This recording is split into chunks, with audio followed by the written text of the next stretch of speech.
Bonjour femme de destinée, quel bonheur de te retrouver pour cet nouvel épisode de Femme de destinée. C'est toujours une joie d'être avec toi et j'espère que tu prends autant plaisir à écouter ces émissions que j'ai à les préparer. Vraiment, aujourd'hui, j'ai un sujet qui brûle particulièrement sur mon cœur.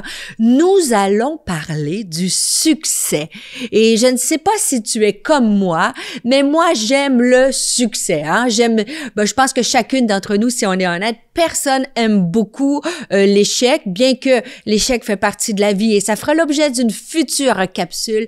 Mais aujourd'hui, je te parle du succès et que Dieu veut que nous prospérons. Et je parle pas de prospérité matérielle. C'est pas vraiment un évangile de prospérité que je veux te prêcher. Je te parle du succès au sens large. Comme Paul a dit à Timothée, hein, je veux que tu prospères à tout égard comme prospère l'état de ton âme. Et c'est le désir de Dieu de nous donner sa bénédiction. Comme Jésus l'a dit, hein, c'est écrit dans l'évangile de Jean, chapitre 10, au verset 10, hein, qu'il est venu pour nous donner la vie, la zoé, la vie de toute, pas juste la vie biologique, mais cette vie, et que nous l'ayons en abondance. Alors, aujourd'hui, on va partager ensemble quelques principes pour s'emparer du succès dans tous les aspects de notre vie, du succès au niveau spirituel, au niveau émotionnel et oui, ou peut-être au niveau matériel professionnel. Et juste avant d'aller plus loin, je t'invite, si tu veux aller développer sur ce sujet, de regarder gratuitement ma masterclass sur les secrets de la femme de destinée. Tu y as accès en allant sur le lien qui apparaît au bas de la vidéo. Alors, ceci étant dit, entrons directement dans le vif du sujet. Et quand je parle de succès, j'aimerais te partager un récit dans la Bible d'où je vais tirer ces principes-là. Et le succès, en fait, j'ai fait le parallèle avec la terre promise que Dieu a promis aux enfants d'Israël. En fait, ce pays où coule le lait et le miel. Et de Moïse était celui qui devait fait sortir le peuple d'Égypte pour les emmener dans cette terre. Malheureusement, Moïse n'a pu y entrer, mais c'est Josué, son successeur, qui a dirigé le peuple et ensemble, ils sont entrés dans cette terre remplie de succès, de richesse pour leur âme. Et le passage que je veux te partager, d'où je vais tirer les principes, se trouve dans le livre de Josué au chapitre 1. Et entre toi et moi, ce livre-là de la Bible, surtout les premiers chapitres, c'est des passages qui ont marqué ma vie, qui ont marqué mon ministère et je veux te les partager aujourd'hui. Et peut-être fais-moi un petit amen, moi aussi j'aime ça, ou peut-être que tu connais pas ce passage, je veux dire Stéphanie, j'aimerais le connaître mieux. Alors je commence la lecture, Josué chapitre 1. Les premiers versets, c'est écrit: Moïse, mon serviteur, est mort. Maintenant, lève-toi. C'est Dieu qui va parler à Josué. Il va dire, maintenant, lève-toi, passe ce Jourdain, toi et tout ce peuple, pour entrer dans le pays que je donne aux enfants d'Israël. Tout lieu que foulera la plante de votre pied, je vous le donne. Dis amen dans le chat. Hein? Il nous donne les terres qu'il nous a promis.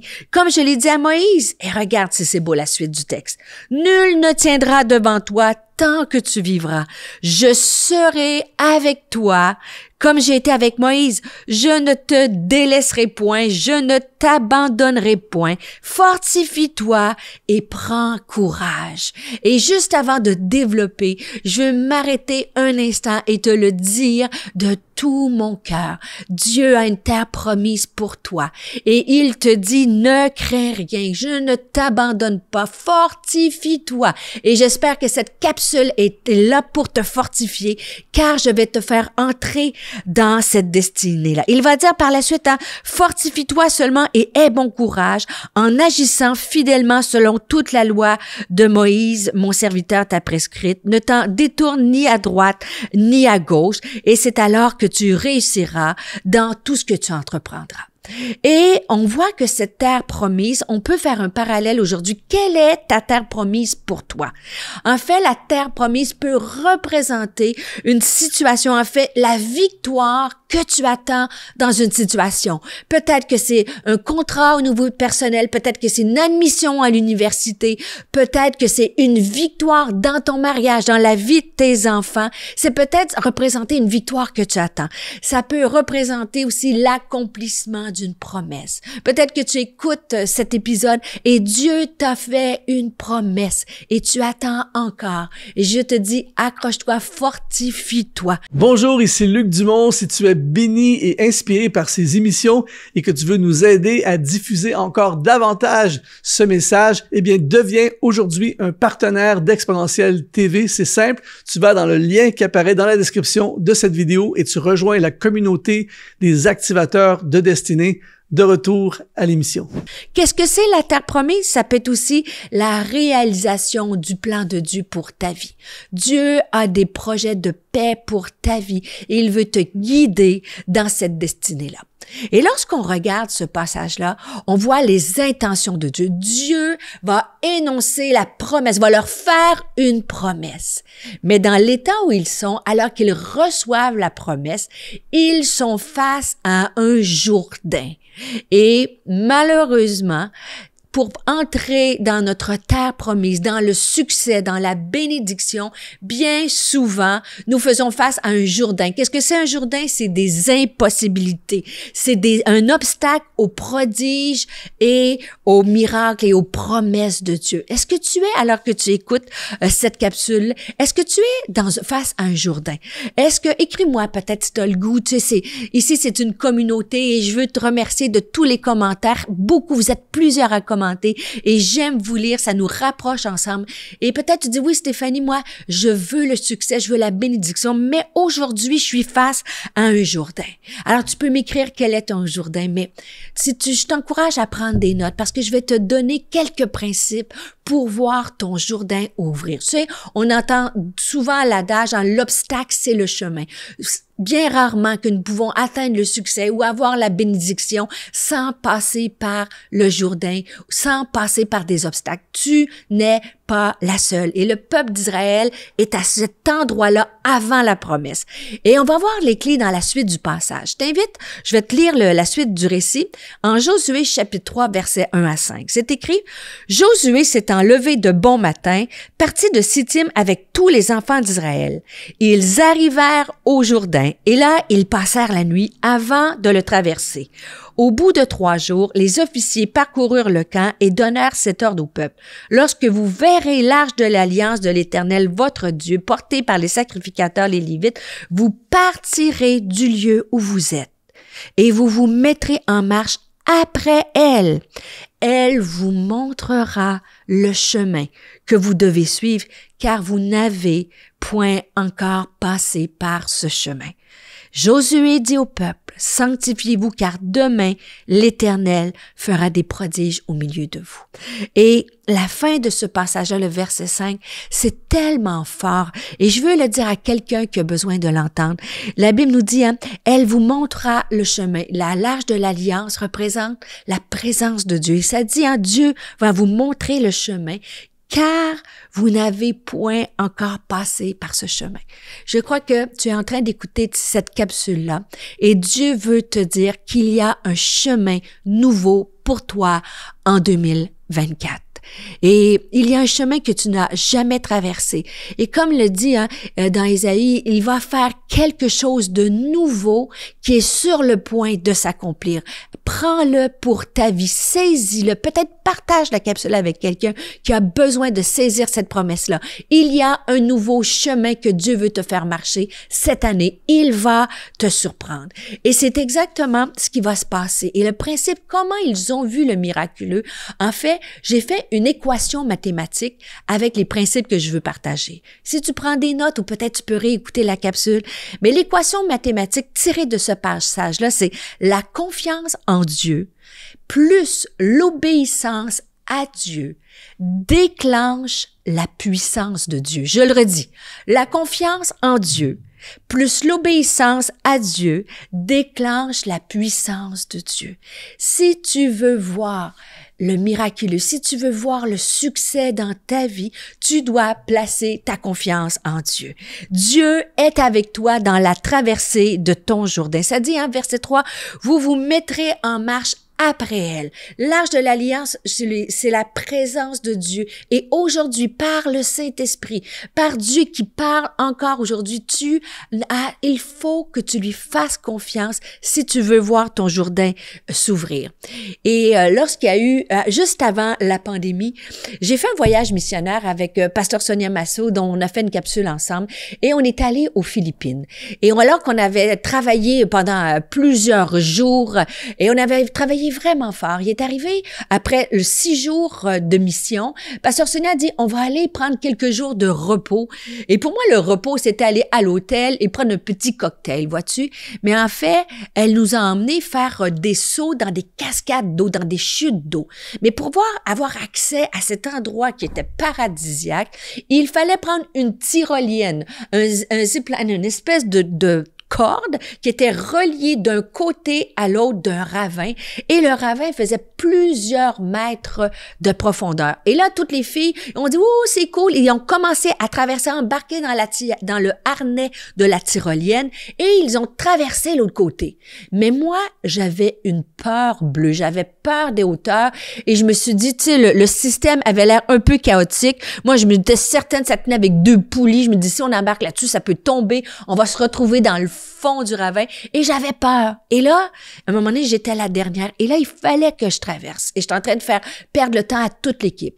Et le guide qui était avec nous a dit, si vous voulez, je vais embarquer dans le harnais avec moi et on va aller tous les deux ensemble.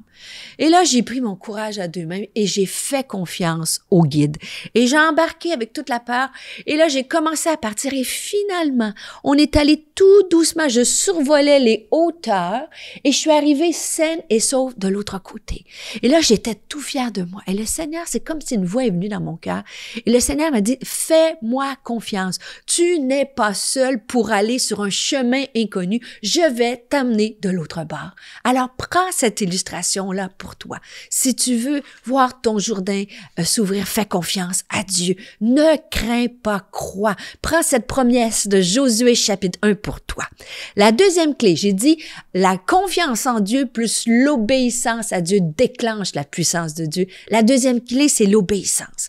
C'est dit au verset 5, « Sanctifiez-vous car demain, l'Éternel fera des prodiges au milieu de vous. » Je ne sais pas qu'est-ce que le mot sanctifiez-vous, le mot sanctifier, éveille en toi. Mais moi, quand j'étais jeune, j'ai donné ma vie à l'âge de 15 ans dans une église qui était super, mais un petit peu légaliste. Et des fois, le pasteur, il parlait fort, il parlait de la sanctification, puis c'était toujours lourd et pénible. Et là, j'avais quasiment une crainte malsaine de Dieu. Peut-être que c'est arrivé, peut-être tu peux m'écrire. Moi aussi, Stéphanie, des fois, j'ai peur. C'est comme une crainte qui est malsaine. La sanctification, là, comme mordre dans un citron. Mais c'est tellement pas ça.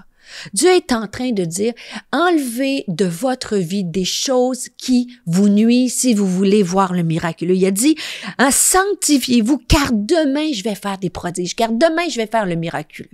Et c'était du miraculeux. Le Jourdain était un courant d'eau énorme. Ça prenait un miracle de Dieu pour qu'il puisse le traverser. Et en fait, encore là, une petite anecdote. Il y a plusieurs années de ça, j'étais en Martinique pour une conférence de femmes et dans ma valise, après la conférence, les femmes m'avaient donné plusieurs cadeaux et toutes sortes de trucs. Et là, j'avais déjà beaucoup de choses dans ma valise parce que je voyage pas léger. Et vous savez, il y a un maximum de poids qu'on peut mettre dans la valise pour prendre l'avion. Et là, je pouvais pas emmener mes cadeaux et emmener mes vêtements. Et le Seigneur a mis encore cette pensée dans mon cœur. Si tu veux aller loin, si tu veux retourner chez toi, tu dois voyager léger. Et c'est la même chose que Dieu est en train de parler au peuple d'Israël. Si vous voulez entrer dans votre terre promise, traverser ce Jourdain, voir le miraculeux, avoir le succès, vous devez voyager léger. Et c'est la question que j'ai pour toi en terminant. Comment voyages-tu? Est-ce que tu as dans ta valise, dans la valise de ta vie, des choses qui sont trop lourdes à porter? Ça peut être des choses du non-pardon, ça peut être de l'amertume, ça peut être peut-être un trait de caractère à changer, peut-être que du mécontentement, de la critique dans ton cœur, peut-être il y a du compromis. Peut-être qu'il y a des choses, le Seigneur te dit en écoutant cette capsule, tu dois arrêter ce compromis-là dans ta vie. Peut-être c'est un cordon à couper. Il y en a, vous portez, vous voyagez léger, et vous voyagez pas léger, pardon, et vous portez sur vos épaules des choses que Dieu te dit, relâche. Peut-être que tu portes sur tes épaules des enfants qui sont adultes, et le Seigneur te dit, c'est le temps de couper le cordon. C'est le temps de les rendre autonomes et responsables. Je ne sais pas qu'est-ce que tu portes dans ta valise, mais pour avoir le succès, pour rentrer dans la terre promise, dans les aspects de ta vie, tu dois voyager léger. Et j'ai dit, confiance en Dieu plus obéissance à Dieu déclenche la puissance de Dieu. Et tu sais, c'est exactement alors qu'ils ont placé leur confiance en Dieu, qu'ils se sont sanctifiés, qu'ils ont marché avec obéissance. Tu connais la suite de l'histoire. Aussitôt qu'ils ont mis le pied à l'eau, malgré que c'était un immense cours d'eau et que c'était impossible à des hommes de le traverser, le miracle s'est produit. Ils ont pu traverser tout le peuple d'Israël a passé à sec le Jourdain. Peu importe le nombre, le cours d'eau est resté ouvert jusqu'à chacune des personnes ait pu traverser et entrer, commencer son chemin vers la terre promise. Alors, je te laisse là-dessus. Je prie pour toi, pour que tu puisses mettre en application ces principes aujourd'hui et dans les jours qui suivent. Et n'oublie pas, cette année 2024, Dieu veut t'emmener sur un chemin que tu n'as jamais traversé. Alors, si tu veux développer sur le sujet ou aller te chercher d'autres outils, je te rappelle, la masterclass, tu peux y avoir accès, tu peux la partager, c'est gratuit. Tu as juste à aller sur le lien qui apparaît au bas de la vidéo. Alors, je te laisse là-dessus et j'ai hâte que tu me racontes les miracles de Dieu sur ta vie et combien Dieu a ouvert les Jourdains pour toi et ta maison.